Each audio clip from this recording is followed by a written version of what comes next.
Right, so quite an easy one. We're going to show how to alter a variable using addition, subtraction, division, etc., etc. So let's say I've got a variable called score and I want to increase that by 10. So I simply, let's print it out actually.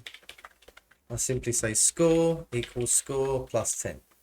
That's now going to add score. So if I print score out again, that's going to print 0 and then 10 because score has been increased by 10. That's basically how you do it, and then obviously you do very different things. Let's set score to 100, and then we'll do score equals score times. Now notice I use a star for times on a computer. So that's gonna double the score. So we're timesing it by 2. And there you go, 100 to 200. Then I can divide it by 2, and then it'll go 100 to 50. Notice that forward slash is divide on a computer.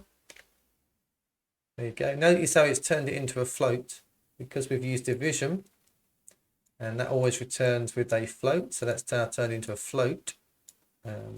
So because if I did divide by 3, even though it's an integer, it's 33.3. So theoretically I should get 33 because it's an integer, but we get returns a floating point number. I could cast that to integer, but we'll go through that later. But yeah, so that's divide. And that's basically it. Yeah, minus, obviously you just do minus 50. There's not really any rocket science to it. And then it will become 150. And we've shown, you do the same with words. So username equals Martin.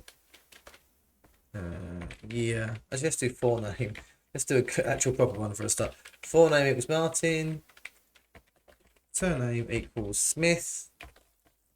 Full name equals, you could even do forename plus surname. Now let's put a space in it. And then you can print out full name.